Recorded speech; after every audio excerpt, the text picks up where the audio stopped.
That would be crazy.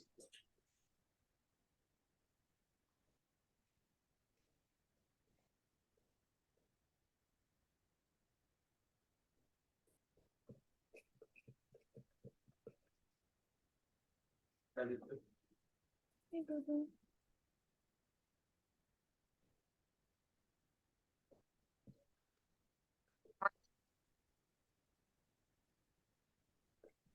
What's your is Hellfire?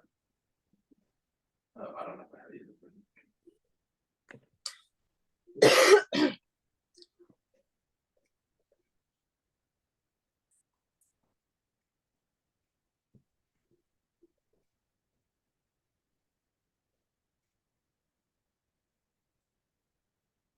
All right, good evening, y'all.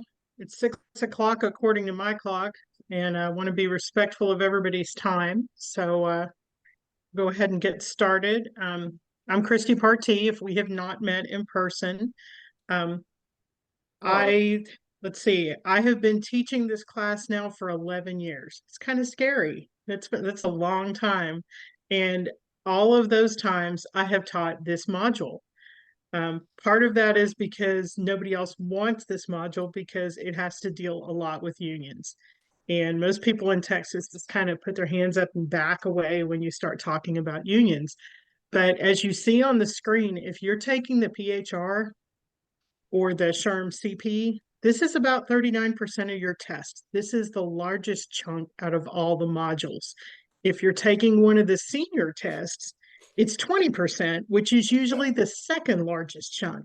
So it's a very important module. And a lot of people in Texas have never dealt with organized labor, and you probably never will in your career, at least hopefully. And so they're kind of, it's uncharted territory. So we'll get through this. It'll take 2 nights. And if you have questions, please just speak up and ask. I don't want this to be the Christie show. I want this to be interactive and y'all to ask questions. A little bit about me. Let's see, I first got my certification. I got my PHR in 2007. And then I was voluntold by Fort Worth HR that they wanted me to teach. And so I got the scholarship in 2014 and took my test in the spring of 2015 and got my SPHR. And then I was grandfathered in on the SHRM CP when they first started it because I had my PHR. And so I also got to take the SHRM SCP test to get that test. And they let me do that for free since I was a current instructor. I was literally part of the group that they normed the passing score on. So I've seen most of the tests. I haven't seen the APHR, I haven't seen the GPHR, but if you've taken the PHR, the SPHR, the SHRM CP, or excuse me, the SHRM SCP, I have seen those tests. So I can always help with like test taking strategies as well.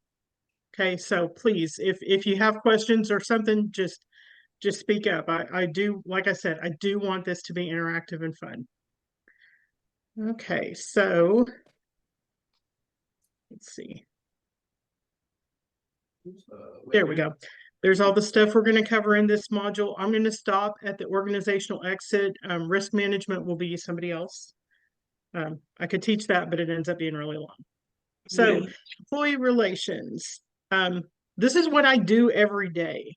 I am the regional employee relations advisor for FedEx Freight. I handle Northeast Texas. I go from the Dallas County line all the way east to Longview. So I have about 1,500 employees that I take care of, watch over, deal with, whatever word you choose to use on that day. Love my job. I've been there 6 years. Always a challenge, never a dull moment. It's kind of like with kids and dogs. If it gets too quiet, you wonder what's going on. So we will jump right into this. Okay, so what is employee relation? This is a good definition of it. It's the working relationship between the employer and employees, which encompasses the rights of each party, how decisions are made, and how problems are solved. Disagreements are normal. It happens. You know, even your best employee is not going to be 100% agreeing with you all the time. So you need to have a good process in place to solve problems and to give everybody a fair shake. And federal laws will also come into play in a lot of what we do in employee relations. Okay, this next slide is one of my favorites. I love this slide. It's the employee life cycle. So your first step is recruiting somebody, getting them in the door. Then you pick the one that you want out of all those 10,000 applicants that you got for that position. You pick the best person, interview, background check, hire them, then you orient them and onboard them, train them, you know, depending on the job, depending on your company. That could take a little while. It could take a few days. It might take a few months. Okay, and then you train them specifically in their position. You know, once they're in the job, there'll be some on-the-job training. You'll continue to develop and engage that employee. You want to keep them interested in their job, keep them learning, keep them active, give them some variety. Most people don't like to do the same thing every day. Some do, but most don't. And if they like it, they'll stick around. And then that wheel just kind of spins right there. Retention, development, engagement just keeps spinning around. Now, sometimes there'll be a transition and you'll need to do a succession plan. Maybe that person got promoted. Maybe they became a manager. You know, maybe they transferred to another department. Maybe they finished a degree and decided they wanted to do something bigger, better, and faster. So, you know, then that wheel will spin and you'll have to hire somebody else and recruit and select and train and all that. And then eventually the person will separate from the company. Either they'll, you know, resign and move on to another career, or they'll have stayed with you forever and they'll just choose to retire. And then the process starts over. So I really love the employee life cycle. That's pretty much all of what I do. I don't do the recruiting part. Used to, couldn't pay me enough to do it now. God love you, those of you that recruit. Oh, that's not my favorite part of HR. That and benefits administration. Oh my, yeah. Don't ask me benefits questions. I learned that part to pass my test and then promptly forgot it. So there's the employee life cycle. Okay, so employee engagement. There are 3 levels of engagement for employees. If you've ever done one of these employee surveys, you know, I can't remember the group that we used to do ours. It's coming up next month. I know we used to use Gallup. They'll tell you, you know, you'll have your red, yellow, and green. So your green employees are your actively engaged employees. They come to work, they love their job, They get along with their coworkers. They put a company bumper sticker on their car. They love their job and they do a great job with it. And then you have your not engaged employees. They come to work, they do their job. You don't really hear much from them. They're kind of your yellow color on your employee survey. They're there, hanging out, kind of the mushy middle, not good, not bad. And then you have your red employees, your actively disengaged employees. They are unhappy about their job. They complain, they whine, they undermine what their engaged colleagues are trying to achieve. They're the ones when you have a big meeting, your CEO comes in to talk to everybody. They're the ones that sit in the back and just kind of have this grumpy look on their face all the time, or they heckle or things like that. Those are your actively disengaged employees. So you as a HR, as an employee relations manager, your job is to get those red actively engaged, or excuse me, actively disengaged employees, get them to become your green, get them to become your actively engaged employees, or get them the heck out of there, because the longer you keep those red employees in your workforce, they're going to just recruit more of those not engaged employees to come over to their side and be grumpy. And nobody wants that. We want our employees to like their job. I ask people all the time, or tell people, I'm like, life is way too short to hate your job. If you don't like it here, there are other places you can go, and maybe you'll like it better there. Some people just are unhappy wherever they are. Okay, so these are great terms for your test. These are job satisfaction theories. There are 4 of them. So the fulfillment theory is job satisfaction is a function of need satisfaction, and the degree of correspondence between the individual's needs and how well they are satisfied, how well the individual's needs are fulfilled, is how well that person is satisfied with their job. Dissatisfaction, according to the fulfillment theory, occurs when important needs are not being met. Are your benefits good? Is your pay good? Do they like what they're doing? That kind of thing. So reward theory is similar to fulfillment, but not quite. The most useful theory for understanding job satisfaction is reward theory, which suggests that job satisfaction is a function of the rewards that the individuals receive. As a general rule, people feel greater satisfaction to the effect that they are highly rewarded. So highly paid, better benefits, more vacation time, things like that. Not necessarily the fulfillment theory, of filling their needs, but this is more rewards. What are you doing for me? What do you got? Okay. So if people receive highly valued rewards, according to the reward theory, they are satisfied. If they are punished or not, they don't receive rewards that other people get, then they will not be satisfied, according to reward theory. The discrepancy theory claims that job satisfaction results from a comparison between what ought to be and what is. So, the perfect job that we all say never exists and what actually is. That's the discrepancy theory. And an employee would receive more than what they expected creates higher job satisfaction. Whereas if they're receiving less than what they expected, they would be less satisfied. Okay, so let's see, the example in my notes is that if every employee receives a $50 bonus would not necessarily create satisfaction if the employees were expecting a $100 bonus. So that's your discrepancy theory. You need to understand employee expectations when examining their job satisfaction in this theory. Now, the last one is the equity theory. This describes how well individuals compare their inputs and outcomes to the inputs and outcomes of others. You've heard the thing, I've seen it as a meme on Facebook, where people say, that nothing makes a good employee less motivated than seeing them get the same rewards as the bad employee. That's the equity theory. If you're getting paid the same amount as that guy who comes in late, only does half of his work, and leaves at lunch, then that's not going to make you feel like you're being valued as an employee. Okay, so that's the equity theory. Okay, so where would you expect to find a positive relationship between satisfaction and productivity? Anyone?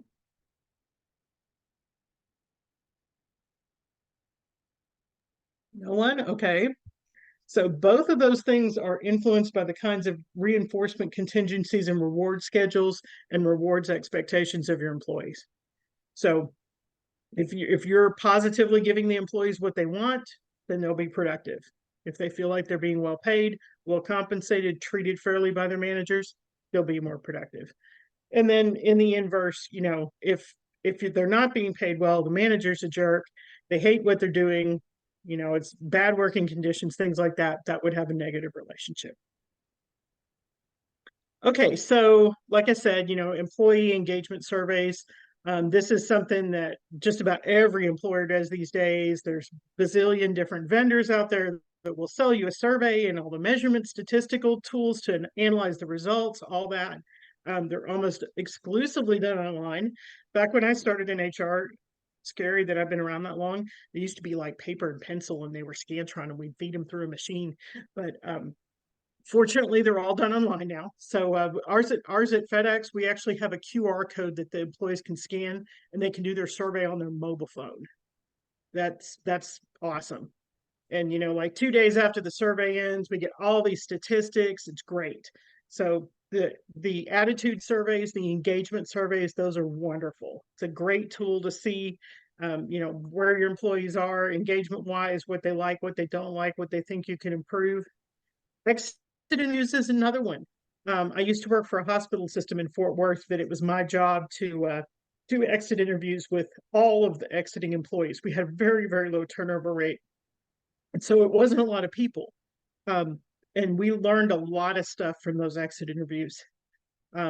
It was actually a really, really good tool because if you talk to your employees that are leaving, you can find out, do you have a jerk manager out there somewhere? Or is somebody else paying better for some specialty, skill, occupation, something like that? We need to know that kind of stuff because we don't want to become the feeding pool for, that trains a group of employees and then they leave. We saw that in that particular hospital in lab technicians, for example. They'd come to us, they'd work, they'd get their certification, and then they'd go across the street to the other hospital that paid $2 an hour more. And that's a $4,000 a year raise. You can't blame them. So exit interviews can be a very, very valuable tool. And if you start seeing a pattern in your feedback, that's when you need to act. That lets you know when something's going on. So if you're doing those employee surveys, oh, I love this. We asked employees for more feedback, but after reprimanding those who spoke up, none was forthcoming. So there you go. That's not on the test. It's just me being funny. So semantic differential scales. Now these are statistical tools. Generally these days, you're not going to be designing your own survey.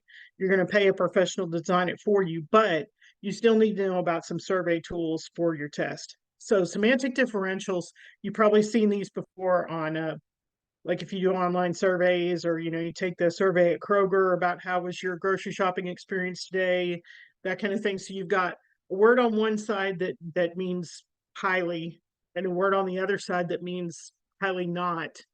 And then you have the different scale in between of, extremely, quite, slightly, that kind of thing. And that shows you the difference between the right and the left, and your employees are marked in the middle. So one statistical reporting thing is called central tendency. And we all tend to do this. We'll kind of put forward for everything because we're just kind of like, yeah, well, but that's a human nature thing. People tend to put whatever the middle is. So you kind of end up throwing out those middle scores because they don't really mean much. You start looking at the ones on either side. Okay, now that's semantic differential. This is a Likert. So similar but different. This one has a statement. And on this one, you say whether you agree or disagree with that statement. Okay, so let me go back to semantic differential. This has the words, and you put how much you agree with the words. And then Likert has the statement, and then whether you agree or disagree with that particular statement. Okay, so similar but different. Both work, just kind of depends on what kind of question you're asking. Okay, so obviously the most effective way to use information is to provide a summary report. You have all your statistical analysis, like I said, your, red, green, and yellow on what percentage of your employees said, they're engaged or disengaged or whatever. And you want to be able to give your senior leaders feedback. So like what we do at work at FedEx with our employee scores is we have small focus groups of employees, And we say, what did y'all mean by this? What do you give me some examples? Tell me about this. And we use that feedback to formulate action plans, or corrective actions, as it calls in this. What can we do with this survey data? What are we going to take this back and change about our workplace to make our employees happier? Okay, so feedback is very, very, very important.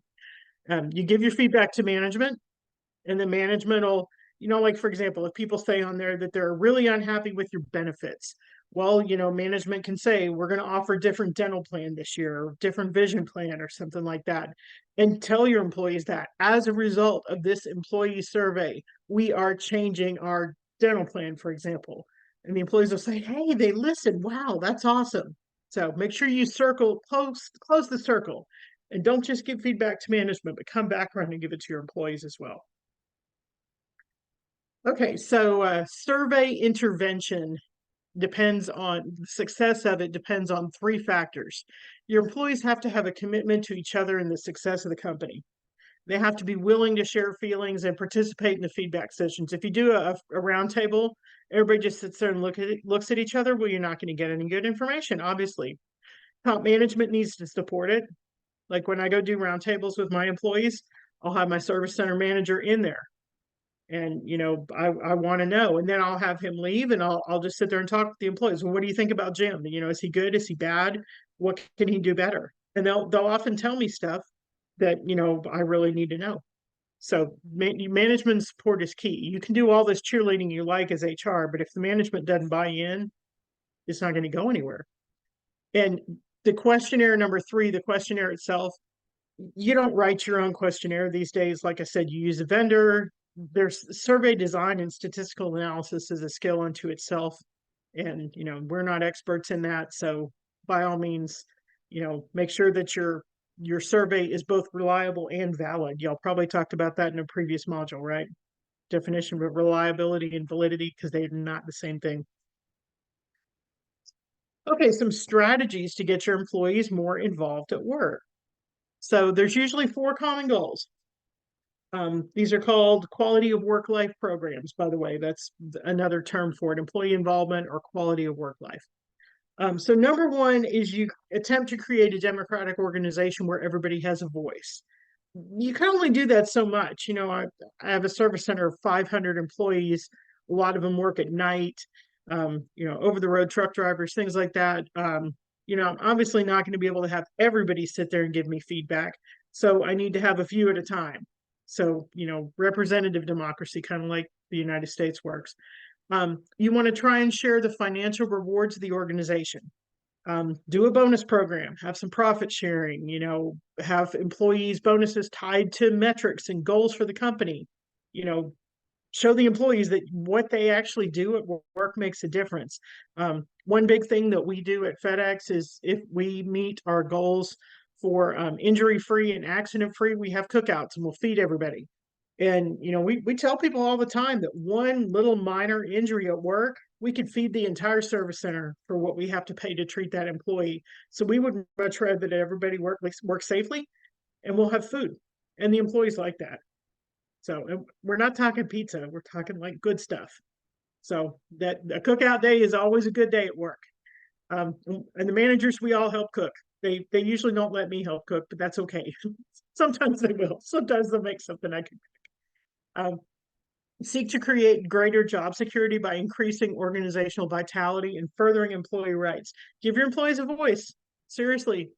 They're the ones out there doing the job every day. They can probably give you some suggestions. And try to enhance individual development by establishing conditions that contribute to personal growth and adjustment. Give them a way up, give them a career pathway, anything like that that you can do to show them, here's how you can become the next manager. Do it. Okay, self-directed work teams. These are called autonomous work teams. And they usually consist of a small group of workers, usually 15 to 20 in number, and they're usually responsible for performing a series of jobs. They're directed by their own informal leadership rather than by a layer of supervisors. And they tend to be very responsive to change. And some groups, may perform the same job every day, and some groups will, shift around the responsibility so that, this week Jimmy's in charge and the next week Betty's in charge, and it kind of goes like that, so everybody gets a chance to be the leader. The advantage to that is that they're very nimble. If there's something that comes up, they'll take care of it, and they act on it really quickly. So this is one good strategy that can work with some groups. Okay, quality circles. This is a Japanese technique. It didn't really catch on much in the United States, unfortunately, because in Japan it was really popular. If you ever studied Deming, Deming was very big on quality circles. So it's the process that many Japanese firms use in work redesign experiments. It consists of a group of workers, and they meet periodically to discuss methods of increasing productivity. Their participation is voluntary, it's not required. They meet on company time on a regular schedule, and they usually have a supervisor that serves as a group facilitator. They don't lead the discussion, they just facilitate it. Their meeting is designed to identify and diagnose problems and explore solutions to recommend the best possible solution. The members are encouraged to only discuss the problems about which they can do something. They don't want to have big discussions about stuff that's higher level than what they can actually solve. So quality circles, the creativity, the suggestions that the employees bring forward usually produces greater productivity in both quantity and quality. It improves communication between the group, between other groups, and with upper level management. And then it also enhances the level of morale and increases the employees' commitment to their work. So unfortunately in America, these didn't really catch on. Like I said, Japan, they were great. But here, I don't know why. It just never really did. Okay, so ergonomics. You've heard this before. This is the study of human biotechnology and the mutual adjustment of people and machines and improving organizational effectiveness. This is, making sure that everybody has a comfortable desk to sit at, making sure that, they've got their chair adjusted properly, their keyboard adjusted properly, they have good lighting, they're not subjected to varying temperatures or loud noises throughout the day, things like that, giving people a good work environment, physical work environment where they can be comfortable. That makes them more productive. It also decreases your risk. Remember, at one of the hospitals, we actually had a team that studied, like at a clinic, the front desk area, where you check in a patient and you have the billing person and the person answering the phones, and they were having to go back and forth and do each other's tasks. It was horrible. And so this ergonomic expert said, wait. And, came in on a weekend, redesigned their office. Everybody came in Monday. All right, you sit here, you sit here, you sit here. The patients are going to come in and they're going to do this. Oh my gosh, it worked so much better. Everybody loved it. So that's what ergonomics can do for you. And sometimes you just get so blinded by your own work environment that you don't see it. So that's why they're experts in that field. Sometimes it's helpful to reach out. Okay, these are two terms that sound similar, but they're not. You have job specialization, that's often called job simplification. That's reducing the number of elements performed by a worker. And then you have job enlargement, which is making jobs more complex by combining the elements and increasing the number of activities performed by each worker. So specialization is shrinking, enlargement is making it bigger. Enriching jobs is giving you just different tasks to do. So you're not doing the same thing all the time. And that should be on the slide, but it's not. Those are great terms to know for your test: specialization, enlargement, and enrichment. They're all three, they are different. Okay, so there's your job enrichment. Job enrichment consists of modifying the job to increase any of these variables. You'll have a skill variety, task identity. Task is, whole or complete part, and then, what parts you can break the task up into make up that big whole. The significance, does what you're doing really matter? People like to do work that matters. The autonomy, is the worker free to decide how they're going to do their work, what process they're going to use, or is it very regimented and they have to follow a process? And then feedback, like I said earlier, feedback is always important. What kind of feedback do you get? Hopefully it's not, people throwing things at you or something like that. Hopefully it's good feedback.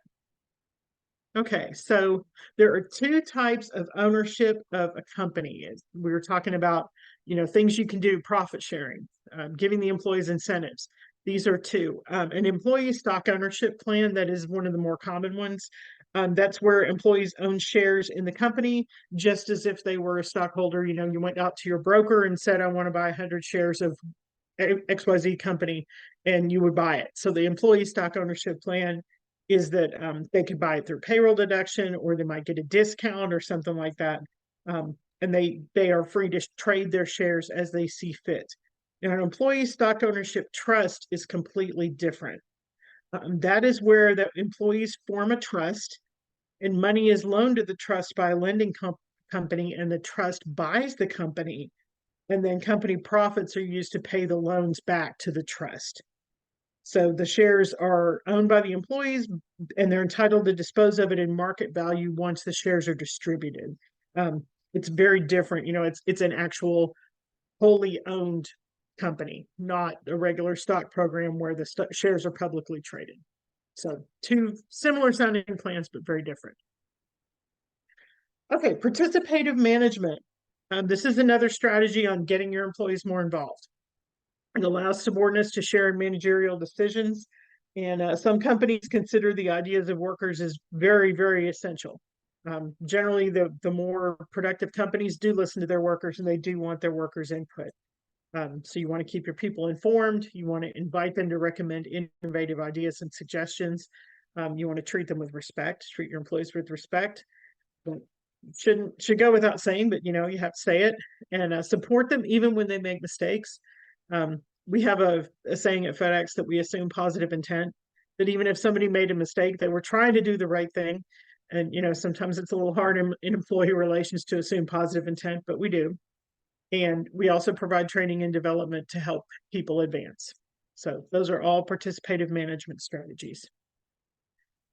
Okay, everybody who's lived through COVID knows about these things. Alternative work schedules. This used to be kind of pie in the sky, and then COVID hit, and these things all became right up to the front. So obviously, anything that we can do to help our employees be more productive, work from home, change their hours, flex time, things like that, that appeals to a lot of people. The younger people in the workforce are especially really big on being able to be flexible. That is a huge thing to make your employer more desired and to be able to get the best employees. Of these things, most of these y'all have seen before. Job sharing, that's where you have a full-time job and you have basically two part-time employees that work together to share that full-time job. It works really well unless one of them quits. And then you end up with a weird cutout schedule. Missy worked Tuesday, Thursday mornings, and Friday afternoons. You're like, oh gosh, I'm going to have find a part-timer to fit that really specific little niche. So it can be tricky, but as long as it works really well. We saw this in the hospital I worked for. Our dietitians did that. A lot of our dietitians were young moms with little kids at home, and so they wanted to do the job sharing thing and work part-time, and it was great. Like I said, until one of them quit, then it got kind of tricky. Okay, so jobs that are well suited for flex time, part-time, job sharing, compressed work week, and telecommuting. Well, obviously my truck drivers don't do a lot of telecommuting. They do a lot of compressed work week, up to where we can. We have federal regulations that won't let them drive too much every day, but we have guys that do work 410s. So flex time is where workers work independently with little interaction with each other. I actually, way back in the day, right after 9/11, I was real patriotic and went to work for the INS, and we had flex time. And literally, I came in, clocked in, signed my book, grabbed some applications, and went to my desk and worked them. And, I didn't have to interact with other employees. So it worked really well. And there were a lot of weeks that I wanted to take a Friday off, so I'd work 410s, and it worked great. Not every job can do that. Permanent part-time work is for people who don't have to be present for a full shift. We use a ton of permanent part-time in my industry, not just my company, but my industry. Have people that show up at 2 in the morning, get the morning trucks loaded, the trucks head out, they clock out after 4 hours, they're gone. Perfect. Same thing in the evening. Come in, unload the trucks, put them on the over the road trucks, clock out after 4 or 5 hours, gone. It's great. It's a good second job. A lot of people really like that. And telecommuting, obviously, some positions could be done telecommuting, some can't. You know, ones where you have to see customer face to face, like I said, my truck drivers, they're not going to telecommute. Customer service, yeah. Billing, yeah, sure, not a problem. You know, it just has to be something that isn't a stretch. Okay, all right. So shift gears to DEI. That should be DE and I, not, I don't know where the exclamation mark came from. So this is a good quote I found, and I think it helps you remember the difference between diversity and inclusion. Diversity is being asked to the party, and inclusion is being asked to dance. So you can have a diverse workforce, but you need to have an inclusive workforce too. Everybody needs to feel like they're part of the workforce. So how do you do that? You seek to improve the representation of groups that are currently underrepresented in your organization. You do that looking at the statistics on your affirmative action plan, which pulls from local census records. And that will tell you how your workforce matches the local area and who lives here. In the DFW area, we generally don't have a lot of Native Americans. We don't have a lot of Asian and Pacific Islanders. That's just the DFW. Got a lot of Caucasians, a lot of blacks, a lot of Hispanics. But we have a few groups that just statistically aren't well represented here. So you're going to have to kind of look to find those people here. Did y'all know that there's a large group of Pacific Islanders that lives in Euless? Yeah. Yeah. If you've ever watched the Trinity High School football play, they do the Haka dance. Yeah, that comes from the Pacific Islanders that play over there. So, or that live over there. There's actually a group of like Hawaiian restaurants. Who knew? But you know, those people are out there. You just gotta know where to find them. So things you can do. You can do targeted recruiting. You can actually go to where these people are and recruit them. You can help train.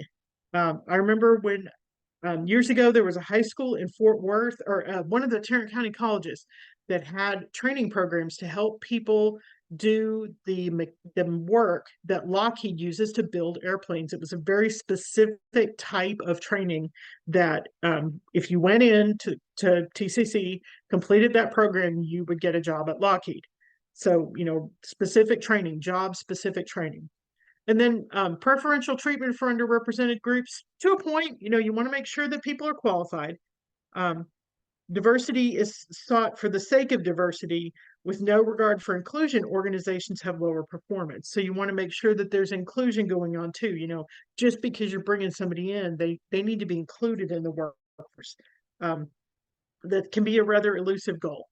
So there are people who specialize in this. That is what they do all day, every day.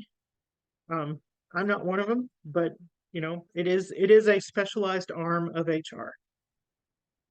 So what can we do to improve diversity and inclusion in our organization? Well, obviously, if you're a government contractor, you have an affirmative action plan, and there's going to be stuff that you have to put in your EAP or in your AAP to, you know, show what you're going to do. Your diversity inclusive efforts need to start at the top. Your executives need to buy into it. Your upper management needs to buy into it. You need to look at your local survey data, your local census data, figure out who's out there, develop a plan to address your problem areas, your underutilization, and you know, implement your initiatives. Go out there, see what you can do, and then study your results. You know, are your plans paying off, or do you need to change them and redo them? So it's kind of that constant wheel of going back and relooking at it. So here's some things that you can do. You can change your policies and practices. You can target recruit. You can train. Employee resource groups. We use these a lot at FedEx. American Airlines is another company that uses ERGs a lot, and it's really becoming a good trend. I've done a lot of workshops on it. I'm actually one of the regional leads for the women's business resource team. We have, gosh, we have women, Black professionals, Hispanic professionals, veterans, parents, and generations in our workforce. And community. Community is the employee resource group that helps organize volunteer opportunities. So those can be fun. Like right now, it's Black History Month in February. So our Black professionals group, they are having all kinds of stuff going on all month about Black history and doing all kinds of special things. And they have a lot of fun with it. Next month is Women's History. So my Women's Business Resource Group is gearing up for Women's History Month. So, make it fun. Use your employee resource groups and definitely reach out to your community as well. When there's stuff going on in the community and things that your company can do, like, Veterans Day, we always do some kind of charitable event for a local veterans organization or the VA or something like that. That's good for everybody. Okay. So some benefits of having a good DEI program. If your organization is truly diverse and truly inclusive, your employees will be innovative, engaged, creative. Your company will have higher revenue and it'll be more profitable. So it all comes down to that. Okay, how are we doing on time here? 6:30. We're doing good. All right, so the rest of the evening will be labor relations. Ooh, that's why you have me. Like I said, nobody else likes this project. I love it. I'm weird. Okay, so anti-union weapons. Unions have not always been around in the United States. They joined the United States workforce in the mid-19th century after the Civil War. 1935 was the first big employment law that was passed, but prior to that, unions were not welcome. These were the strategies that corporations would use against unions. They would call them a criminal conspiracy, and they would actually have people arrested and jailed. They would get court injunctions. Yellow dog contracts. Make sure you know that term. It's a great test term. What that means is that you'll sign a contract with your employer that says you will not join a union. That is illegal. Back then, before the laws were passed, it was not illegal. And then the Sherman Antitrust Act, that law is still around, but back then employers tried it against the union. Now we just use it to where employers can't not compete with each other.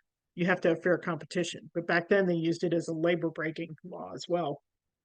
So, a lot of different strategies that were used at first to keep unions out of the workplace. Okay, so the Norris-LaGuardia Act was the next one, and that was the Federal Anti-Injunction Act in 1932. This kind of started the pendulum swinging over towards the union way. This said courts were not allowed to intervene in labor disputes by issuing injunctions. That was, like I said, something they used to do. This made that practice no longer legal. It said that courts were no longer allowed to restrict unions from giving aid. The courts were not allowed to restrain picketing or activities or union meetings. That was a big one because the unions would try to picket at a workplace and the employer would say, "Get out of here." And they said you couldn't. And the courts were also no longer allowed to enforce those contracts, those yellow dog contracts. So those went all out the window. Unions also were allowed to encourage non-striking members to join in a conflict that provided that the campaign is free from violence. So violence is, it's always kind of been associated with unions, and technically it is illegal. Okay, so there were some threats to collective bargaining. These things, so the threats: industrial espionage, where employers would hire agents from their own organizations or from professional detective agencies to spy on union members. They would figure out, who the ringleaders were, and they would attempt to destroy the union from within by advocating violence and destruction. The Pinkertons, if you've ever heard of the Pinkerton Security Agency, they were big in the industrial espionage. So they've been around for a long time. Union leaders would be killed, beaten, attacked by hitmen, or, all kinds of crazy things like that to discourage union activity. Where's Jimmy Hoffa? Well, we really don't know. Jimmy Hoffa was the president of the Teamsters back in the, I believe he just disappeared in the 70s. Still haven't found him. Lots of rumors about where he is, but that's a classic example of an attack on a union leader. Strike breaking techniques. Employers would try to destroy the union by making strikes ineffective. They'd refuse to negotiate with the union and they'd just tell the workers just come back to work or just outright fire them. And that's no longer legal as well. Or they would form a company union. This is also no longer legal. That was where the company would run the union and they would not allow for true collective bargaining. And they would just kind of, basically represent the interests of the company. And they'd say that it was a company union, but it's kind of an oxymoron. It didn't really do anything. Okay, so the first big law, like I said, 1935 National Labor Relations Act. That was the Wagner Act. That was the first big law that allowed unions to exist. So I love the old pictures. I pull all these pictures and it was a different time, but there you go. That's what unions did back then. So the National Labor Relations Act is also called the Wagner Act. Each law will have two names. It will have the official title of the law, and then it will have the name of the congressman who sponsored it. So National Labor Relations Act and Wagner Act. That was the big one. This guaranteed the right for employees to organize and bargain collectively. It's still around. We still have NLRA rights. You'll hear them called Section 7. That's your right to organize and bargain collectively. This identified unfair labor practices. We will talk a lot about unfair labor practices. And the biggest thing, it established the National Labor Relations Board. We have a regional office of the National Labor Relations Board in Fort Worth, over in the federal building on Taylor Street. So if your employees organize a union petition, that's where they'll go to file it. Okay, so National Labor Relations Act, Wagner Act. You will not be expected to know the year. It will not say, what year was the National Labor Relations Act passed? 1935, 36, 37. You will not be expected to know that. So don't study that way.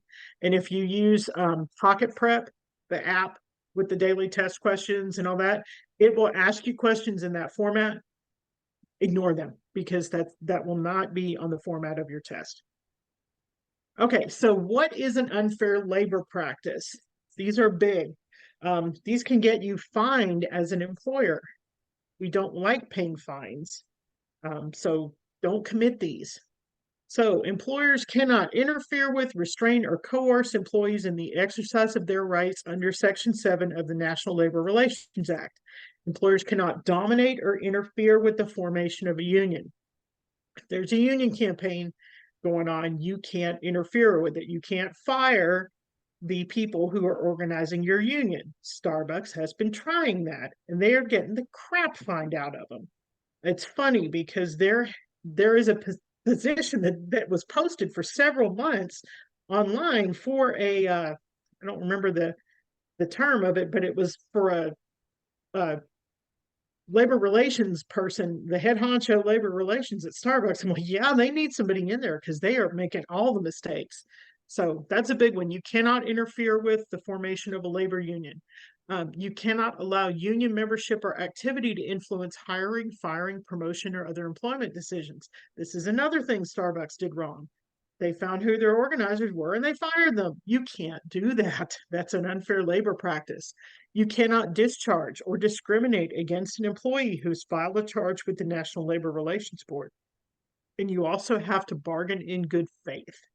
Those are the big things for unfair labor practices. And that's against the employers. The National Labor Relations Board is the one who takes the charges of unfair labor practices and adjudicates them. Okay, so the next law was the Taft-Hartley. This is also known as Labor Management Relations Act. This swung back the other way. This gave the employers some more rights. So the National Labor Relations Act identified unfair labor practices against unions, or excuse me, against employers. This one identified some ULPs against unions.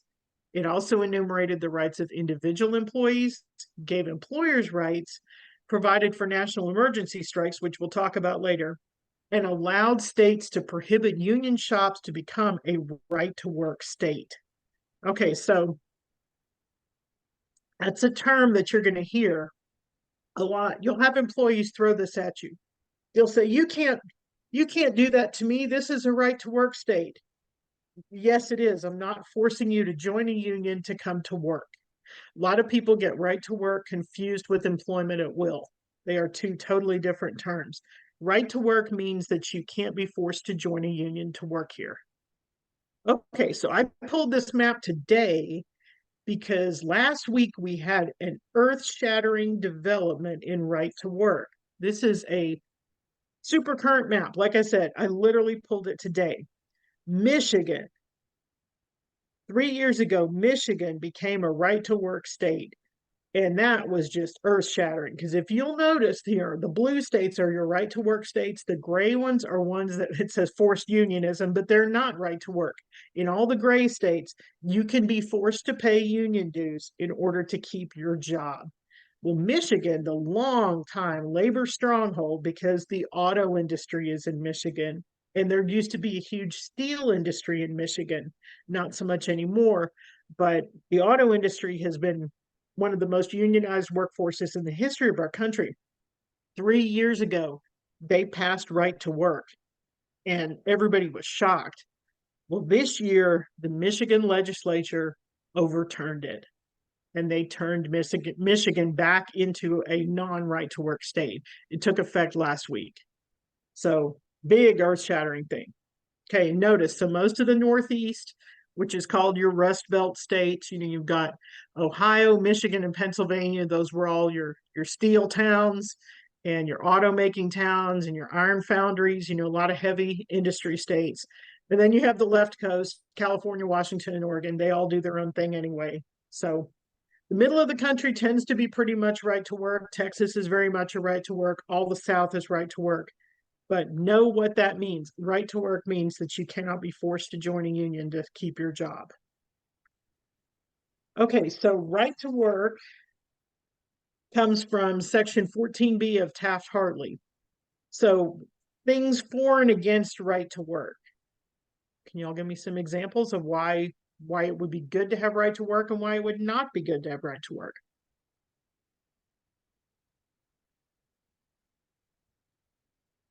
Anybody? Well, I can give you some. A good thing about right to work is your employees are not forced to pay union dues. If they choose to pay union dues, it's their choice. Union dues are expensive.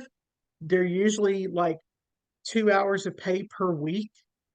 Um, so, you're usually looking at a couple $100 a month. Um, that's a lot of money for a lot of folks.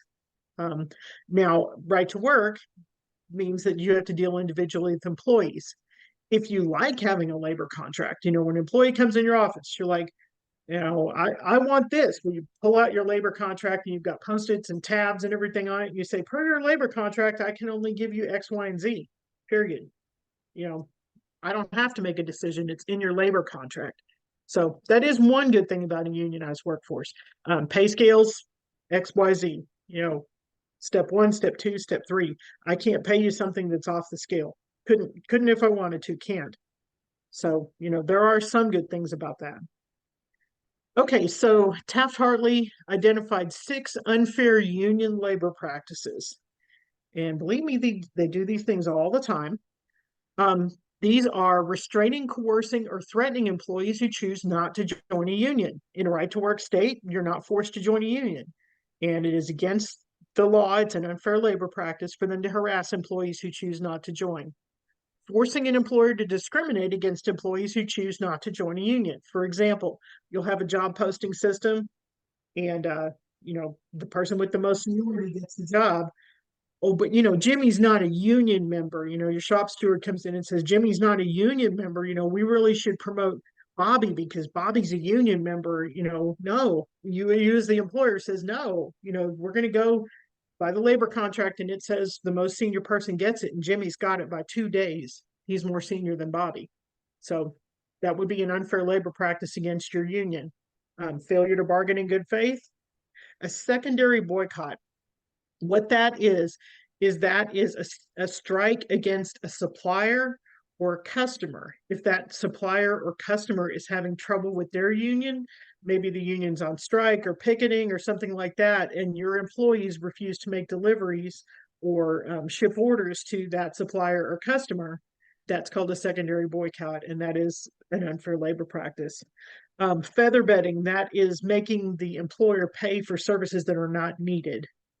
Oh, you need this, pay this union fee. No, that's feather bedding, that's illegal. Or charging excessive membership dues or initiation fees for somebody to join the union.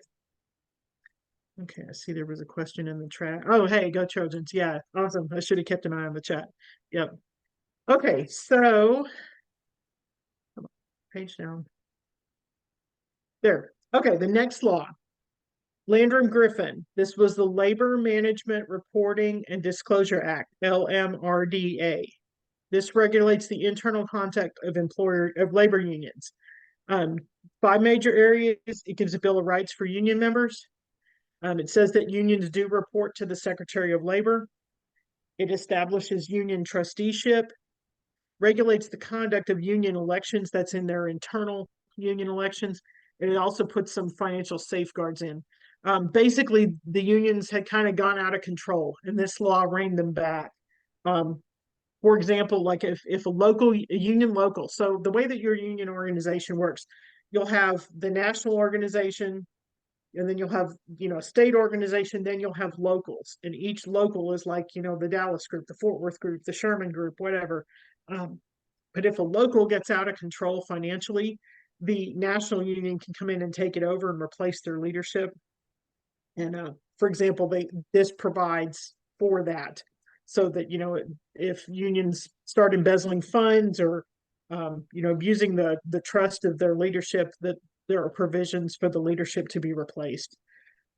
Union elections, I will say they're very strict. You have to provide ID. You have to be on the list of current employees.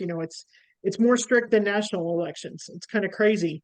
And all union elections, any type of union election, be it internal union or a vote to certify a union, vote to decertify, it's all 50% plus one simple majority. No 2/3 or anything like that. Just 50% plus one. Okay, and unions do have to file financial reports every year to show that they're responsible in using their members' money and that they're not, throwing lavish parties for the union leadership or something like that. Again, because of this law, that was a problem, and this law helped bring that back in. Okay, so how do unions work? Like I just said, your local, your national or international, and then your federation. Some unions have a federation, some don't, but you will have a national or international union in most cases. Having a union in your workplace significantly changes several human resources functions. Your recruiting processes, your selection processes, your wage levels, your pay increases, your benefits package, your complaint system, and your discipline procedures. All of those things are going to be collectively bargained by your union. So it's very different when you work in a unionized workforce. We'll kind of get into that a little bit more. So the AFL-CIO, this is the big federation of labor that most American unions are represented by. This says 56 national unions, and there's also several independent, local, and regional unions. It represents approximately 12.5 million workers. That's the majority of the unionized workforces in the country are part of the AFL-CIO. That's the American Federation of Labor and Congress of Industrial Organizations. They used to be two separate, and then they merged at some point. Okay, so another international group is called Change to Win. That's when 7 national unions left the AFL-CIO and they became Change to Win. That happened in 2005, and so they're still around. It's now down to just 4 unions. It was originally 7, now it's down to 4. Okay, but do know what Change to Win is. They're different. I threw this in just, so y'all would know what you're looking at. So here in the DFW area, these are some major unions in our area. So we've got SEIU, that's the Service Employees International Union. They tend to go for things like fast food, retail, grocery stores. In some places, not in DFW, but I know in El Paso, they occasionally organize nurses at hospitals. So that's the SEIU. Funny story, not a test question. I was once on a flight. I can't remember where I was flying, but I got to the gate and there were all these people wearing purple and they all had on SEIU t-shirts. And I was studying for my SPHR exam. And so I had my book. I used the Bogardus book, the Lighthouse book. I have it somewhere on my bookshelf over there. And I walked up to the gate and I had that in my backpack and I saw those Union folks there and I'm like, I'm just gonna keep that book in my backpack. So I just put my headphones in and listen to music. I was looking forward to studying, but I didn't think that'd be the best group to pull that book out and study in front of. Okay, so let's see, UAW, that's United Auto Workers. Um, Trying to remember the GM plant in Arlington. That's who organizes most of the GM plant in Arlington is the United Auto Workers. The International Association of Machinists and Aerospace Workers, that is your American Airlines Mechanics Union. They're very strong. All these ones over here in this part are all your American Airlines. You've got the transport workers. The transport workers are your flight attendants and your ramp agents. And customer service is a different union, and I couldn't find which one that was. The Allied Pilots Association is the American Airlines Pilots Union. They have their own union just for American Airlines, and their office is over on Trinity Boulevard. I used to drive past it all the time. UFCW, that's United Food and Commercial Workers. Do you shop at Kroger for groceries?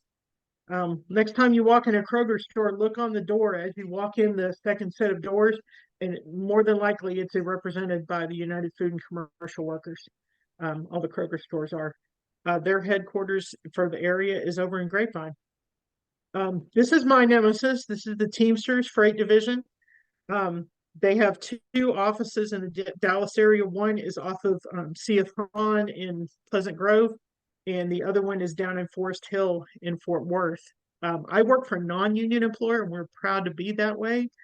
But there are a lot of trucking companies that are union, and that's the Teamsters. All represent them. The Teamsters also represent the Coors Brewery. Actually, I think it's Molson now, South Fort Worth, and they're currently striking. So if you want to see what a strike looks like, you can go drive down there and go watch them walk the picket lines.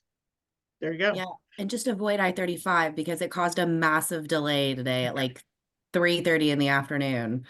That's crazy. Yeah, The worst one is the Lockheed guys. When the International Association of Machinists and Aerospace Workers, in addition to American Airlines mechanics, they're also your assembly at Lockheed. And they don't strike very often, but when they do, it gets ugly. Ugly, ugly. Yeah. Okay, the last one on here is AFT. That is the American Federation of Teachers. Teachers unions function very differently. We're right to work state, so we don't require a teacher to be a member of a union in order to have a job, but they kind of join individually. And if they choose to join the AFT, that's fine. But they here in Texas, we don't have a closed shop where all the teachers are members, that kind of thing. If they choose to do so, they do it individually. So that's your local unions and DFW. So just so you know what you're dealing with. Yeah, I haven't gone down by the brewery and looked to see what's going on, but I watch the news. Crazy. Not enough money making beer. Okay, so National Labor Relations Board, like I said, they're over in Fort Worth in the Federal Building on Taylor Street. They were established through the Wagner Act, the NLRA. Their purpose is to protect the rights of employees, employers, unions, and the general public. And they have two big functions that they perform. They conduct the representation elections. So if your employees decide to organize a union, the NLRB is going to come and run the election. And then they also resolve unfair labor practices against both unions and employers. So very important. The way the NLRB is put up, you'll have your regional administrators. And then in Washington, D.C., they have a 5-member board. There will be 3 members on that board from the current sitting president's party. And then there will be 2 members of that board from the opposing party. And then there will be a general counsel. And they hear all these disputes, when you hear them going back and forth about changing this and changing that. And, we're going to change this precedent, change that precedent. It's always very contentious what's going on at the NLRB. So, keep up with that. It can literally, they can make a decision, and if you're in a unionized workforce, it can change the entire way you do business overnight. So, big deal. Okay, so how does a union get organized? If your employees wanted to join or wanted to create a union at your workforce, how would they do it? So this is pretty simple. The first step is that your employees, your organizers, usually from the local, have to have 30% of the workforce in a particular bargaining unit to sign a union authorization card. Then the organizers would petition the National Labor Relations Board. They'd take those 30% of cards down to Taylor Street, and they'd say, we got these 30% of cards, we want to have an election. So the NLRB would determine if the company falls under their jurisdiction, because some of them don't, who should represent the workers, make sure that that 30% of cards is actually valid, that those people are current employees, and to see if there's any election bars. Okay, for example, the company has to exceed a certain dollar volume of business, and I'm not exactly sure what that dollar volume is, or the NLRB will not allow them to organize. They're not going to organize a mom and pop small business with 3 employees. That's not worth the NLRB's time. And then we'll also cover public sector later on, and public sector does not fall under the NLRB. So your police and fire unions, they are regulated by a different organization. NLRB only represents private companies. Okay, so here's what a union authorization card looks like. This particular one is for the International Brotherhood of Electrical Workers. And you'll see on there that it asks for a lot of stuff. It asks for their name, address, social security number, zip code, the date, and their signature.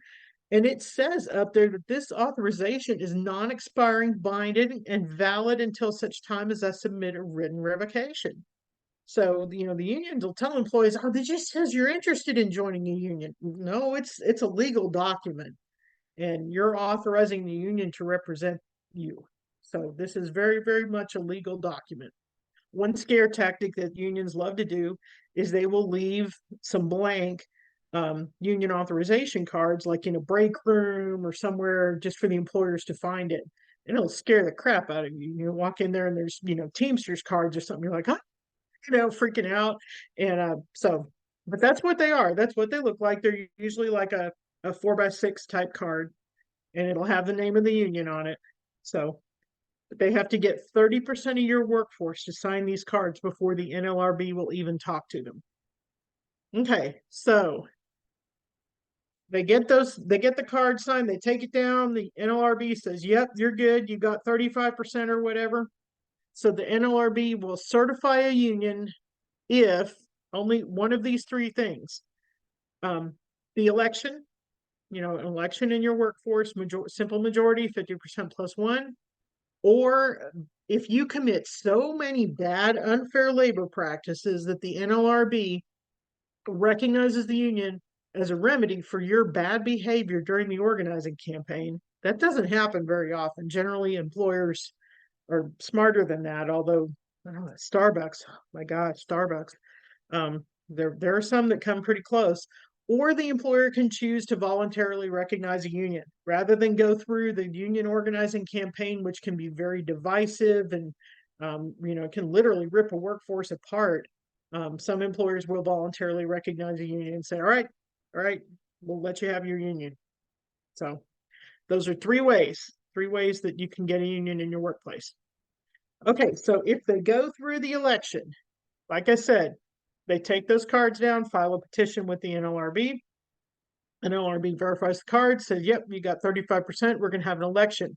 It may be scheduled as early as 14 business days after the petition is filed. The union wants that election done as fast as possible.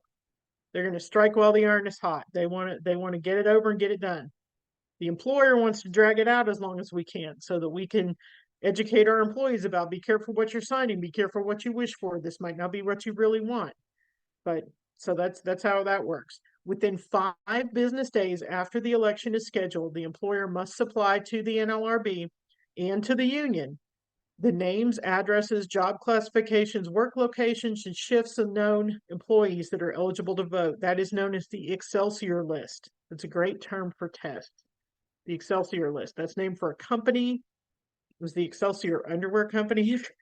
I don't know why they picked that company, but that's the Excelsior list. So you would be asked to pull that and to give it, and that is what the NLRB will use to conduct your election as well. Okay, so these are also great test terms. I said in there that the union or the NLRB can say that they're not going to allow a union to proceed if there is a bar. So these are the different kind of bars. And I don't mean the kind you go drinking at, that this is like a prohibition type bar. So an election bar, if you had a union election during the preceding 12 months, and let's say the employer won, the union wasn't come in, they cannot come hit you again for 12 months. You got a year. So 11 months they show up, no, the NLRB will turn them away. That's the election bar. The contract bar is if a valid contract already exists. So if the Teamsters have organized your workplace, the SEIU can't come in and try to take it away from the Teamsters. That's not how it works. A prior petition bar. That means that an election petition was withdrawn by the requesting party within 6 months. For example, the union gets 35% of the cards signed. They conduct a campaign. They can't get any more cards signed. They know they're not going to win, so they withdraw their petition. So you get 6 months there. So election bar is 12 months. Prior petition is 6 months. Certification bar. If your company certifies a union, the election goes in the union's favor and the union is certified. The first year following certification, the union can't come in and do a different election, even if they don't get a contract. So, the contract bar doesn't apply, but they've certified, but they haven't gotten a valid contract. That's the certification bar. You got 1 year. A different union can't come in and take over. A voluntary recognition bar. So if the union has been recognized by the employer, they can't come back in and do an election later. And then the blocking charge rule, you don't hear this very often, but it's an unfair labor practice charge affecting the proposed bargaining unit. So while that's going on, the blocking charge rule applies, and they can't come try to hit you with an election while the NLRB is deciding on the unfair labor practice. Now, those are confusing, but definitely know them. Especially, like the election bar and the prior petition bar. Those are the two important ones that, the union is not going to be able to keep beating you over the head with election after election after election. They have to give you the 12 months for election and 6 months for prior petition. Give you a break. Okay. So if a union can't organize a workforce, they've tried, they just can't get more than 35% of the cards or whatever. So what they'll do is they'll call it a worker center. And what that means is that they know that they have some like-minded employees in there who might be interested in forming a union, but there's just not sufficient interest to actually do it. So they'll call that a worker center. And they'll, keep those employees engaged and keep them up to date with what else going on with the union, so that maybe they can convince their coworkers that they'll want to get a union later. Okay, so know that term. It's not the Texas Workforce Commission. That's not what a worker center is. Okay, so getting rid of your union leaders, deauthorization and decertification. We're going to talk about those two terms. They are different. They sound very similar, but they are different. Deauthorization is a vote of no confidence in your union leadership. Let's say you've got somebody that the people voted in as their local president, and this person's not doing a very good job. They never show up to meetings. Maybe they embezzled funds, something like that. So the union can do deauthorization to get rid of the leaders. It doesn't remove the union as the bargaining agent and employer, but it does remove the leadership. If they vote to deauthorize, the members don't have to pay union dues until the union can elect new leadership. Again, the election is supervised by the NLRB, same process, ID verification, all that kind of stuff, simple majority +1. And anybody who doesn't vote is considered a vote for the union. People who don't show up to vote, they're considered a vote for the union. That's the one big difference in a deauthorization Now, decertification, that is where the union is removed as the bargaining agent for a company. This requires to start it, just like getting a union in, they have to have 30% of the cards signed. To get a union out, you have to have a petition with 30% of the employees' signatures to be filed with the NLRB. Same deal, it's supervised by the NLRB, IDs verified in order for people to vote, simple majority plus one. The big catch on here is management cannot be involved in any way, shape, form, or fashion. If your employees come to you, 2 years after they form the union, and they say, man, this is horrible. Those dues are expensive. The people that run our local are a bunch of idiots. They're taking our money. They're not doing anything with us. How do we get rid of them? You cannot say a thing. You can't even tell them to, maybe you should go out and Google that, just you can't have any hand in this at all.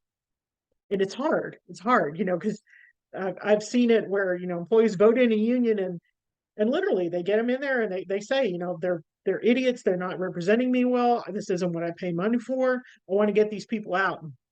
You can't say anything. That would be an unfair labor practice, and the union can throw the book at you for it, and the NLRB would fine you for it. Okay, so what are some unfair labor practices? The NLRB handles between 20 and 30,000 unfair labor practice cases a year. Good grief, that's a lot. Only 1/3 of those complaints are found to have merit, and 90% of those cases are settled without ever having to pay a fine. It might, end up being an apology or something like that. So the union goes down and files the charge with the NLRB. The NLRB investigates it, and they'll come up with a settlement agreement, kind of like doing mediation for an employment dispute. They can have a formal hearing with an administrative law judge where the union comes in and speak, the employer representative comes in and speak, and then if the charging party disagrees with the settlement, they can actually go to a federal appeals court and continue the process. A ULP can actually take several years to be resolved if the employee goes through all those steps. And in a typical year, about 50% of the NLRB's rulings on unfair labor practices are appealed. So crazy. It can be a real pain, and it can take a long time. That's one of the worst things about having a union, is dealing with the unfair labor practices. Okay, so here are some examples of things that are unfair labor practices for an employer. You have to be really careful and know the law. Like I said, any one of these things can get you in a lot of trouble. The no solicitation rules, we see that a lot. Back in the day, it used to be nice to have, Sam's Club come in and sign up your employees for membership, or, some guy come in and sell these discount cards that would give your employees, if they show their badge and this discount card, they get a free drink at the local burger place or something like that. That's actually a violation of your no solicitation rules. Because if you allow those people to come in and solicit, you have to allow a union to come in and solicit too. So unfortunately, there are some things that we just can't do because we're setting ourselves up for an unfair labor practice. You can't discriminate against people for exercising their right to unionize. You can't discipline or discharge employees for that. Like I said earlier, Starbucks is notorious for that, and they have gotten the heck fined out of them for it. Every day I see more stuff about Starbucks.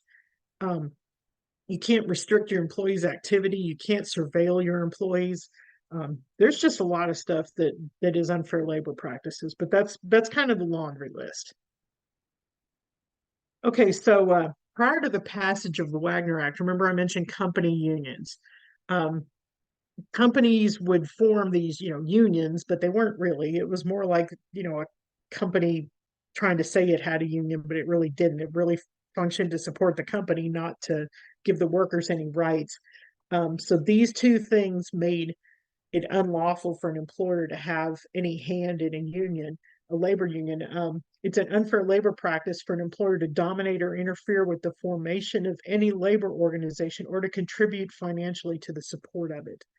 You can't have any company money go into the union. The only way a union is funded is by the dues that the members pay. And the labor management participation teams, it's not a quality circle, it's different, but you can't have like an employee committee where the employees work with management to um, you know, change the rules governing your workplace and your benefits and the terms and conditions of employment is the proper term for I was kind of looking for there. You can't have that. That's considered a labor management employer dominated team, and that would be a violation. So definitely look up those cases there if you want more information on that. Electromation, DuPont, and Crown Cork and Seal.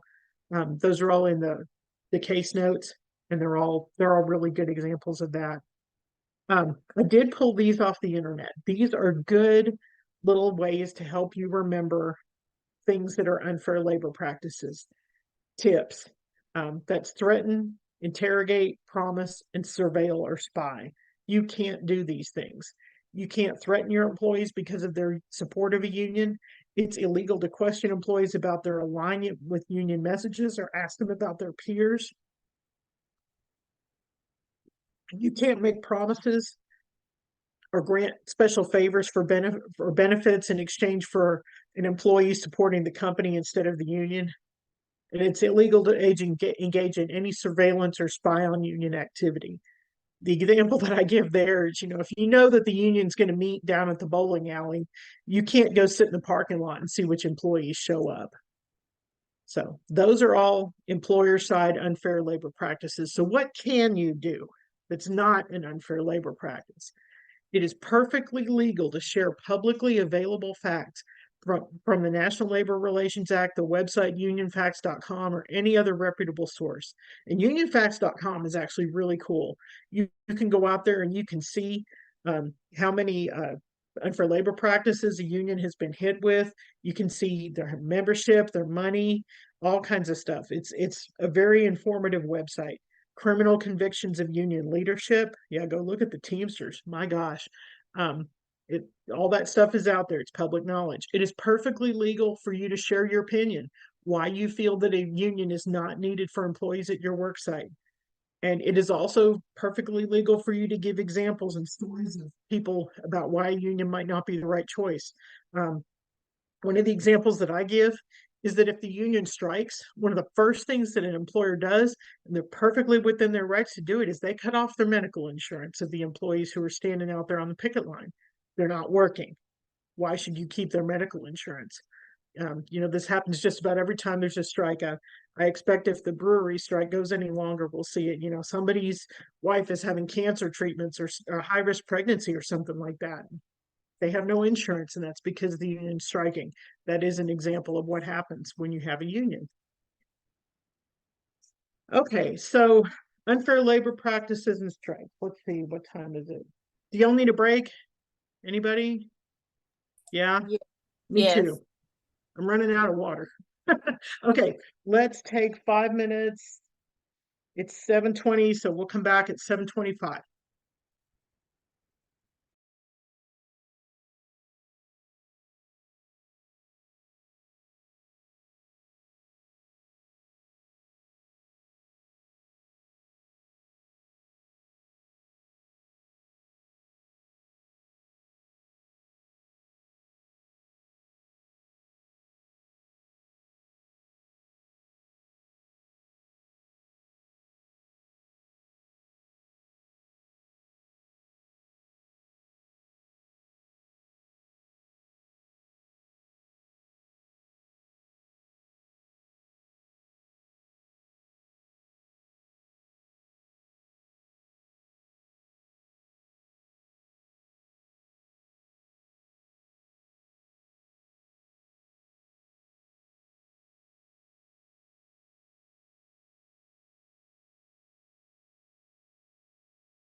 Everybody back?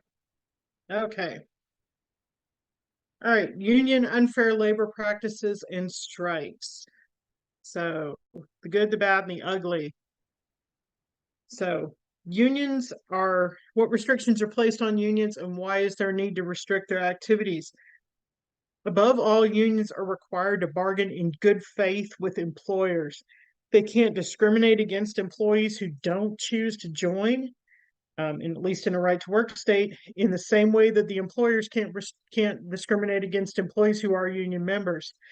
Unions may not threaten, restrain, or discriminate against employees. The need for these restrictions has been evident in cases such as the Hormel Packing Company strike. There's a picture of the Hormel Packing Company strike. This happened a long time ago. As you can see by the pictures, it was in the 70s. Let's see, I researched this because it's actually really kind of sad. The United Food and Commercial Workers Union, that's the same union that represents the Kroger stores here, asked the members to make wage concessions so that the company was allowed to stay in business. The strike that ensued from the failed negotiations became very bitter and controversial, and its destructive effects were evident for years. The local union leaders refused to negotiate and refused to make concessions, but the meat packing industry was suffering economic problems because of a reduction in the consumption of red meat. The leaders of the local union hired consultants to conduct a corporate campaign, which means that they basically put out a lot of information against the Hormel Meat Packing Company, and they got union members to cease dealing with the local bank that the company used. The pressure tactics were unsuccessful, and eventually all the striking workers were replaced. Years after the strike, the town of Austin, Minnesota was still divided and was torn with vandalism, segregated restaurants, and very bitter feelings in the community. Strikes are often violent because of the inherent nature of the incompatible goals of the company and unions. So that's why you don't want strikes. It gets ugly, even when it's over and the workers come back to work. If somebody crossed the picket line, which employees are allowed to do, the union can often be really hostile to them. So you don't want to strike. That's not a good thing.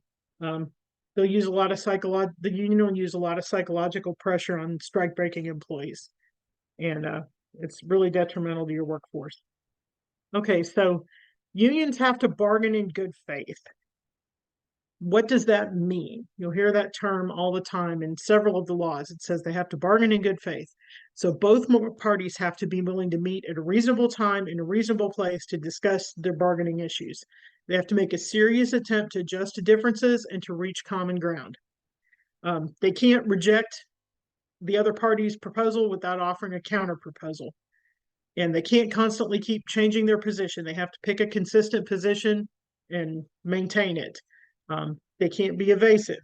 They have to be truthful, and they have to incorporate oral agreements into a written contract. The Taft-Hartley Act requires that both parties engage in good faith bargaining, or they can be found guilty of an unfair labor practice. So that's what good faith bargaining means. Okay. There. All right. So a strike is when a group of employees refuses to work. There's two kinds of strikes. There's an economic strike, two kinds of legal strikes. So let me rephrase that, legal strikes. An economic strike is when there is an impasse over terms and conditions of employment. And on an economic strike, your workers may be temporarily or permanently replaced. There is also an unfair labor practices strike where the union protests what they perceive as an unfair labor practice by management. And in that, your workers may be temporarily replaced, but not permanently. Okay.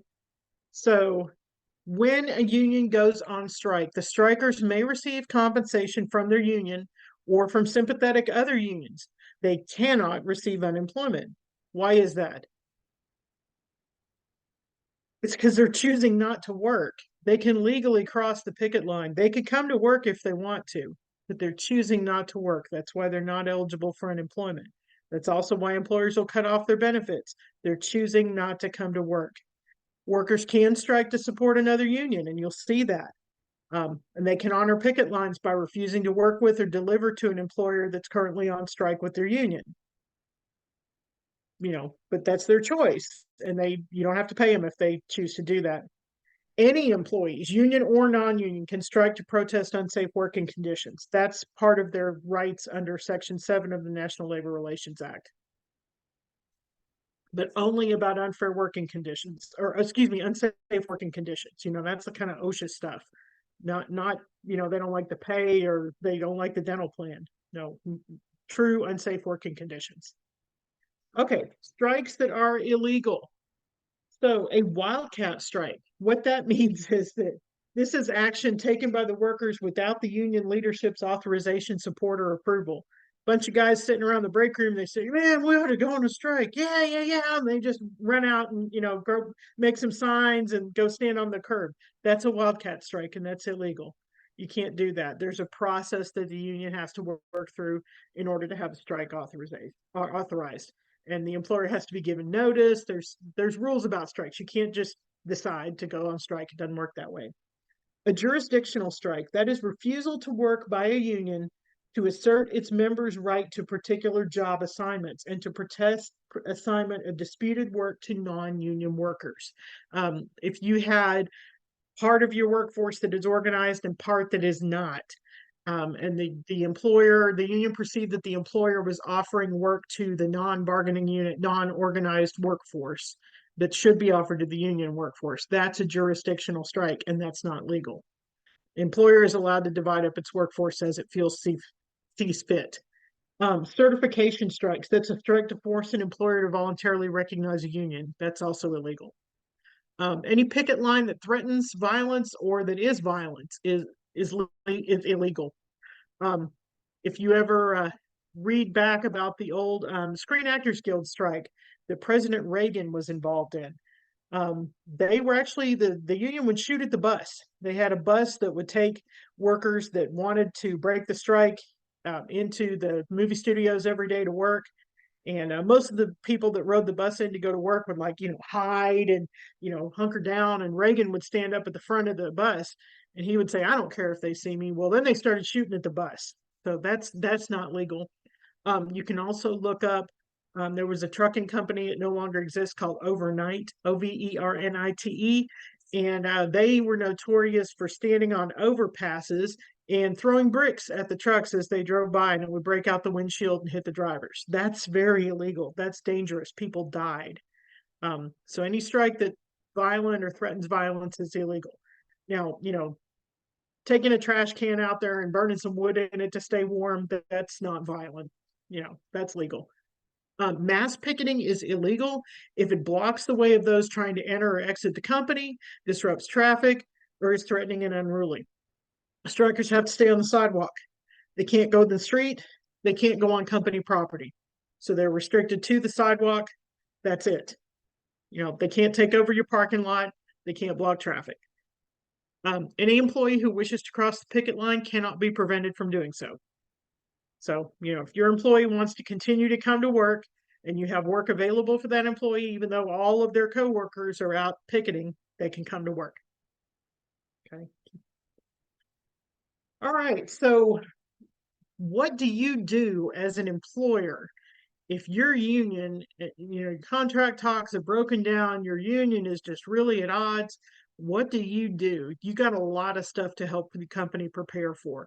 If your company is going to close during a strike, which a lot of companies do, I mean, you don't have any workers. They're all out standing out on the curb, burning wood and trash cans and holding signs. You need to notify vendors, clients, and people who'll be affected. If you're going to continue operations, you're going to have to do a lot of preparation. You may have to hire replacement workers. You may have to arrange for a bus to bring the replacement workers in. You don't want them to have to drive their car through a picket line. There's a lot of preparation to do for HR if there's going to be a strike. So before a strike or lockout is declared, some of the things that we have to think about as HR, this is a lot. So, this happens because negotiations have failed. Generally, it's because of a labor contract dispute. You know, if both sides feel that the progress is not being achieved, especially one side especially feels that way, they can go out on strike. A prolonged strike will weaken the union members' loyalty to the union. So that strike fund that they get paid from, they don't get a lot of money. It doesn't make their paycheck up. You know, they might end up getting like $50 a day, you know, or something, or not much at all. You know, the union will say, we have a strike fund, we'll pay you while you're out. Yeah, they're not going to pay you what you were actually making working. And so that, you know, the employees have bills to pay. I mean, how long have the Teamsters been out there now? They've been out there about a week, right? You know, most people live paycheck to paycheck these days, and they might have a hard time paying their mortgage if they hadn't worked in a week and not been paid, not on unemployment. So when union leaders decide to strike, you know, they keep that in mind, that a prolonged strike makes the employees disloyal to the union because it hurts them financially. Some companies have been known to stockpile materials if they're going to have a prolonged strike, because it'll reduce their inventory. They have enough people that aren't going to strike that they could continue working. Most union employers suffer financially. They'll realize that the wage package that they're going to seek may not actually be able to offset the wages that they lose during the strike. So it's usually in their best financial interest not to strike. But sometimes it happens, you know, and that's what you got going on at the brewery right now. And it's my favorite union, the Teamsters. Okay, so a national emergency strike. This was one of the things we talked about earlier. There are some types of companies that are not allowed to strike. The President of the United States can apply for an injunction to restrict a strike when the strike imperils national health and safety. For example, a couple years ago, Union Pacific, the railroad, their workers were going to try and strike. Didn't even get that far. The president said, absolutely not. Without railroads, this company would come to a halt. If nothing else, railroads transport a lot of food. And that's a national emergency. The railroads are not allowed to strike. Another organization, obviously here from my pictures, is airlines. Airlines are considered a national emergency. They are also not allowed to strike. You know, police and fire, that would be, anybody seen the movie The Purge? You don't want the police department to go on strike. That would be bad. Now, funny enough, teachers are not considered a national emergency. This happens a lot in the non-right to work states where you can have a union shop that requires teachers to be union members and they'll go out on strike. So, you know, I think it's funny, you know, railroads, yes. Airlines, yes. Teachers, no. Okay. So one other thing here is a lockout. And a lockout is the opposite of a strike. A lockout is when the employer refuses to allow the employees to come into work. Basically, it's the flip. You know, you're in contract negotiations as the union gets disgusted with the employer, so the union strikes. Well, it's the opposite. The employer gets disgusted with the union. The employer says, fine, we're not going to bargain anymore. And they lock the employees out and refuse to allow them to come to work. So the employer can choose to hire replacement workers. Now, a lockout is only permissible as a result of an impact over terms and conditions of employment. So, you know, an employer can't lock out for many reasons at all. It's, you know, very, very narrow reasons, the only reasons why they're allowed to lock people out. Okay.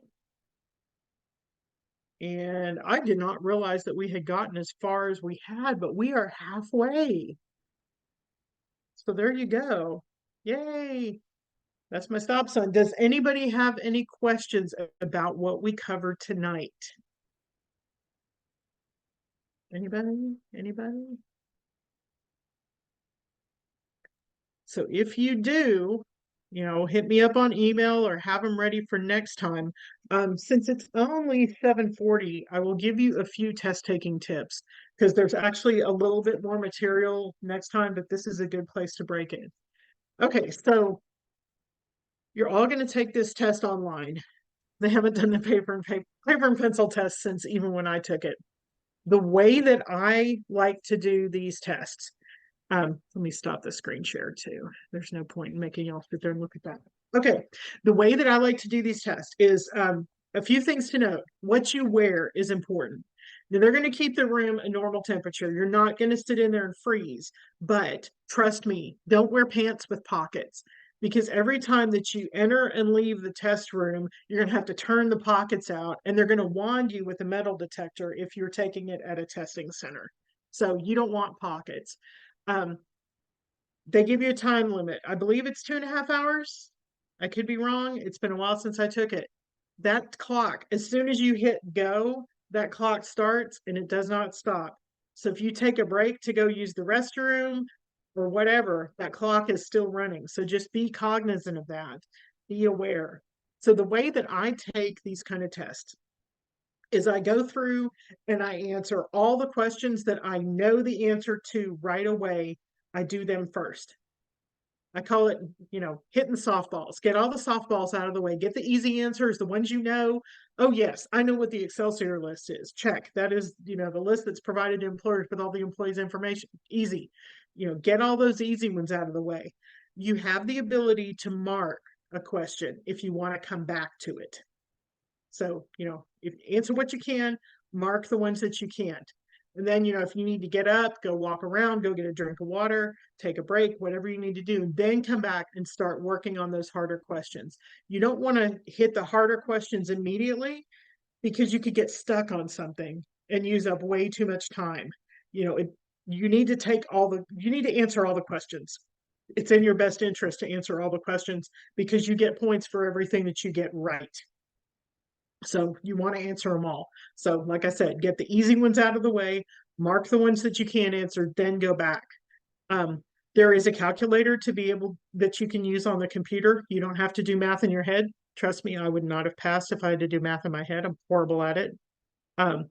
So, basic math. They're not going to ask you to do the square root of anything, but you might be asked to calculate a compa ratio or, a salary increase or something like that. So, basic math questions. Let's see, if you want to take it at home, because I know that's an option, make absolutely sure, because like I said, that clock starts, you can't stop it. It's going to continue to run. Make absolutely sure you have a really good internet connection.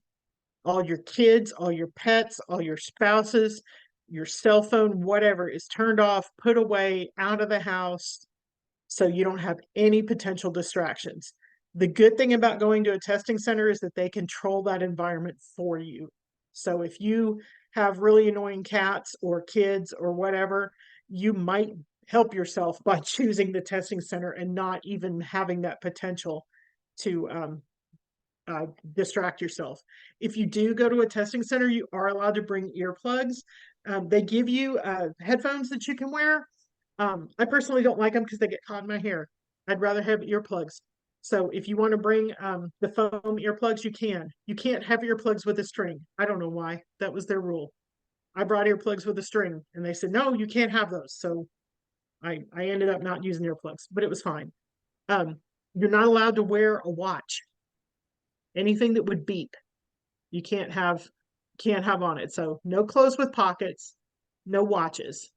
All you really need to bring in if you go to a testing center is your ID and your car keys. Leave everything else out in your car. They do give you a locker to put stuff in. I brought in a bottle of water too, because they don't give you that. So if you want to have, drink of water while you're testing, but you have to go out, you can't bring it in the test room and your clock keeps running. So just, be aware of that. The good thing is that they tell you your score immediately, whether you take it at a test center or at home, you'll know at the end if you pass. The HRCI test, periodically they run a special for free second chance insurance. So if you don't pass on the first try, you get a second try at it. I hope everybody passes on the first try. Yes. I've never failed one. I mean, if you're doing this prep course and you study and do a good job, you should be fine. Take some practice tests online. There are websites out there that have practice tests that, I mean, they come pretty close to simulating the test questions. The Pocket Prep app is great. I use that. It's nice because it gives you a question of the day. And then it also, like, say you get to a meeting and you're 10 minutes early, you can go on your Pocket Prep app and you say, give me 5 questions real quick, and it'll throw you out 5 questions, and it helps you figure out what you're missing, you know, and know where you're deficient on. I mean, if you don't do benefits for a living, you're probably going to need some help with benefits. If you don't deal with a union, you're probably going to need some help with union. If you deal with OSHA all day, you're going to nail all the risk management questions. Unfortunately, it's the smallest section. Technically you could miss every question in the risk management section on the PHR exam and still pass. But if you know those questions, that's easy points, and that way you can get ahead. So those are some test taking strategies. Anybody got any questions or remarks on that? Nope. Question. Somebody said something? I did. Can you answer a question and mark it to come back to it? Yes. Yes. You can. That's a good point too. Don't go back and start double checking and second guessing yourself and changing answers. Statistically, your first intuition is almost always correct. If you know it, move on. Don't go back and start second guessing yourself. Believe me, you're going to have plenty of questions to ask, or questions to answer. You don't need that. There'll be, especially on the SHRM test, there'll be ones where there's a passage that you read, and then you'll have like 5 or 6 questions, 3, 5, whatever, to answer about that reading passage. Do those last. Seriously, because it's going to take you a long time to read that. It's better to get all the quick questions out of the way and then go back and start focusing on the reading passage questions, because it takes a while to read those and answer all the questions. And it's, better to get the quick ones out of the way than to spend a lot of time on a reading passage. There was one girl that was in my class, and she thought, make sure that you know how much time you have. Like I said, I'm pretty sure it's 2.5 hours. It might not be, but make sure you know, because she thought she had 3 hours. Well, she really only had 2.5, and she left 20 questions unanswered at the end because she ran out of time. And you don't want that at all. That's very, very bad. This test, you get points for every correct answer. They don't take away points for answering wrong, but you get points for every correct answer. So you want as many correct answers as you can, because there's a minimum score in order to pass. And it kind of depends on which test you're taking, what that minimum score is, or what percentile. And you leaving questions blank does not help you. So, any other questions? Is there a clock on the computer? Yes. Yes, there is. Try not to focus on it. Don't freak yourself out over it. Don't see it like the doomsday clock. We're on it. Well, just try not to think about it. But it is there. Anything else? Okay, well, oh, where'd y'all go? There you are. If you don't have any more questions, then I will see you back here next week at 6 o'clock. And we will finish the unions, and we will also get into the rest of the employee relations module. So y'all have a great evening and a great week, and I'll see you next week. All right.